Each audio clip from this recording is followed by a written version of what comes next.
I just wanna say thank you. Yeah, I wanna say, I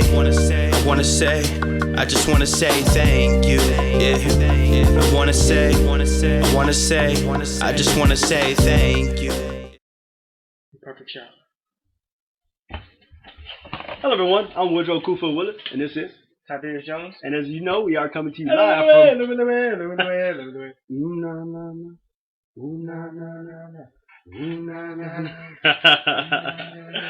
And once again, we're coming to you live from MUMS Universe. Alright, and today we're going to be doing Blade TV series, the live action TV series. They had a cartoon. Of course, you had the 3 movies. They had a cartoon series, and then they came up and decided to do a live action. This live action took place in 2006, and went for 12 episodes. And well, the main actor, the lead actor, is a gentleman by the name of Sticky Fingaz. Sticky, S-T-I-C-K-Y, Fingaz. Fingaz. F-I-N-G-A-Z. And you may not recognize that stage name, but he actually was one of the members of the group ONYX, who had about a hit or two many years back. So when his music career and ONYX, their music career died, somehow he landed in the film industry, and this is the gift that he gave us and the rest of the world. Alright, so we had decided we were actually going to watch all 12 episodes of this Blade series. We were ready, we had all our candy and our sodas, and we were ready to do this. Well, we made it to an episode and a half. Yeah. And it was terrible. Oh wow, really? Is that bad? It's so bad, it's killing me slowly. I can't even watch this. I trick myself to watch this. You gotta get drunk to watch the whole series, pretty much. This thing is terrible. If you don't drink, it'll make you drink. Alright, so with that being said, our soda and candy, that sugar inside of it was not doing enough to keep us going. So we ended up having to go with something else. But we did see episode and a half, and this is what we thought about that episode and a half. It's very inconsistent. Matter of fact, you were talking about early when we were talking about this before we decided to start filming this, and we were going to actually bring this to you guys.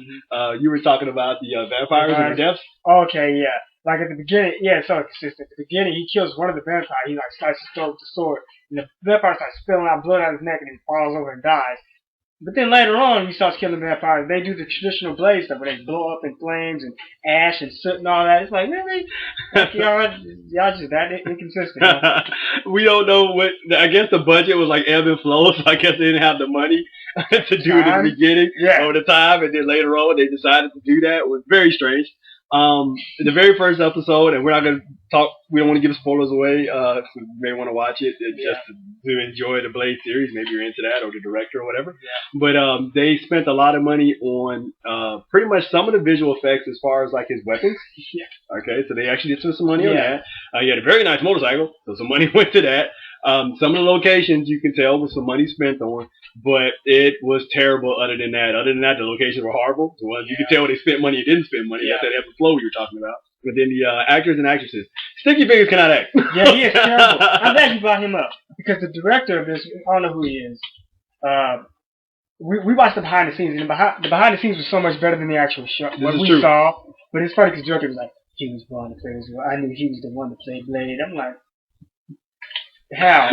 When he walked into the room, I was like, oh, that's the one. He's it. Yeah. He's like, there's nothing about him that screams Blade at all. Zero. Not only does he's a bad actor. You say, okay, we're going to get somebody who look like Blade, and we're going to dress them up in Blade, and they can fight. Well, he can't fight. He gets his butt whooped by every single low-level vampire. Yeah, the worst. The little vampires that come up, that's pretty much the only reason they're there is to die. They whoop his tail each and every time. They're whooping the hell out of him every time. And then he doesn't look anything like Blade. I just said he's got a black man. Now, to be fair, they did say, oh, this is the Blade from the books. Now, you know, how he looked in the books. But I've seen, like, well, maybe, because I did see behind the scenes of the original Blade, and they showed Blade, he looked more like Wesley Snipes, the illustrations on that. But then maybe they were just showing the illustrations because he looked like Blade. Or, you know. So, who knows? Well, if that is the case, if we got some people out there that love Blade and Sticky Fingaz actually looks like Blade, please let us know, because I haven't looked that up. That could be totally the case. I could totally be wrong. But and I'm always talking about Pierce and all that stuff. But all I know, Wesley Snipes, I thought was Blade. I know it came from a comic book, but this guy had just, they didn't even do that. It was just terrible. Yeah. Matter of fact, okay, so Blade technology. Okay, so we know Blade is a vampire or a half vampire, half human hybrid, which allows him to walk around in the daytime. And it also allows him to see in the night like vampires do, and to be able to see things that normal humans can't see. Well, this particular Blade, well, he has the ability to walk in day and night, but for whatever reason, he can't see at night because his sunglasses have this technology in it that allows him to see in the dark and allow him to notice the different things that normal people don't notice. Yeah, he can stand, oh, you're a vampire. One thing you notice about Sticky Fingaz is Sticky Fingaz, well, he's cockeyed. Yeah, he has a lazy eye. He has a lazy eye, so he's got the one eye that looks at you, and then the other eye is looking at somewhere else. Now, I'm not making fun of lazy-eyed people, okay? But that's why they put the sunglasses on, because it's funny when they film him, what they do, pretty much he has the sunglasses on a lot. When Blade didn't wear the sunglasses necessarily, if he was just standing there talking to the dude that did all the weapons at night or whatever, Whistler, But he always has them on, okay, because they're trying to hide that eye. Also, the way they shoot it, when he does take the glasses off, he's always filmed like this. Like an angle. Every single time he's filmed it, no matter where he's looking or where the other people at in the particular scene, he's always filmed for this angle. They never show that other eye. And when they do, there's a shadow there for no apparent reason. But now there's like 1 or 2 shots where they show him face on. I think they did some digital touch-ups so they make that eye look like it was straight with the other one.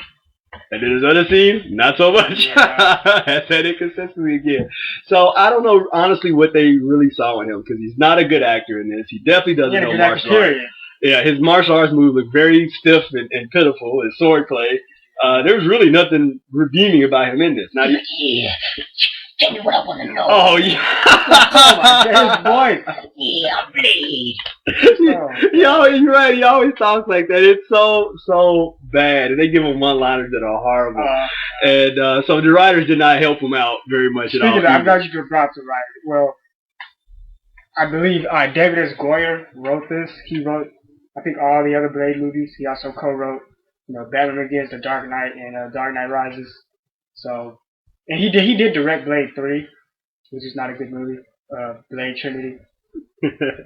Well, I agree with him. Blade Trinity was not a good movie at all. They just messed that up completely.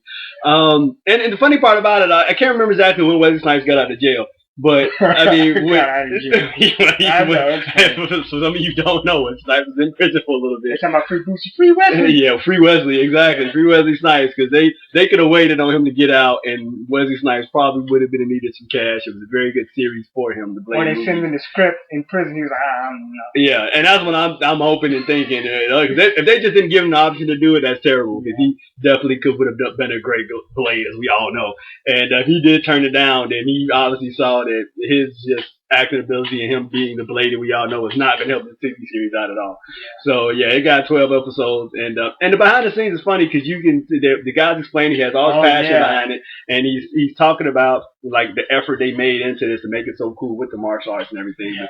It really does not translate over very well.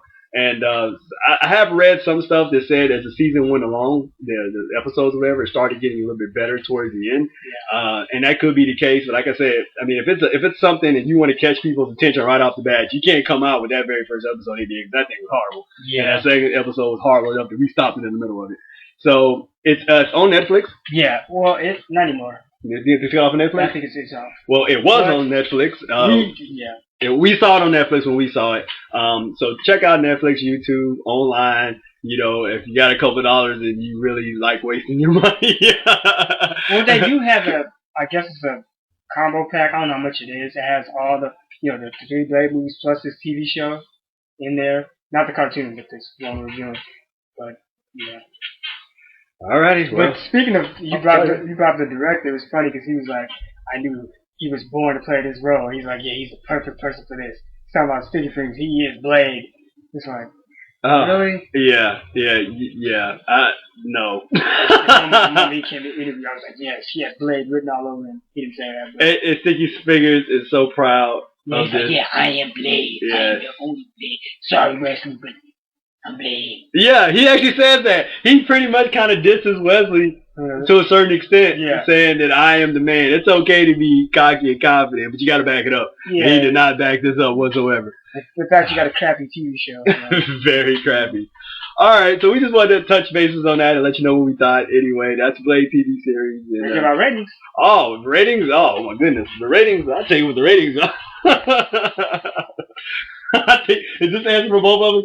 Is our ratings? This is what the fuck it is. Zoom in more. Okay, this is Munchie, and Munchie says it all right here. What the fuck? And hey, pass me the ukulele.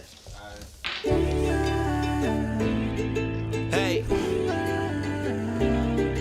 Yeah.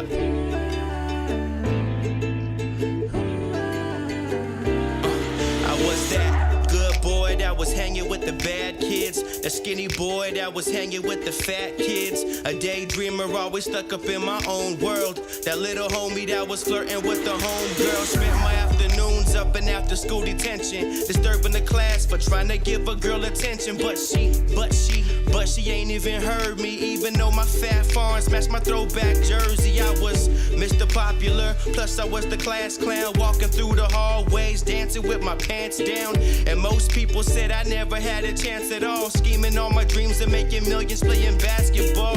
But I was too short, you need to find a new sport. So I started rapping and packing my packs of Newports and freestyling on the back of the bus. And now I'm thinking, damn, what happened to us? And I just want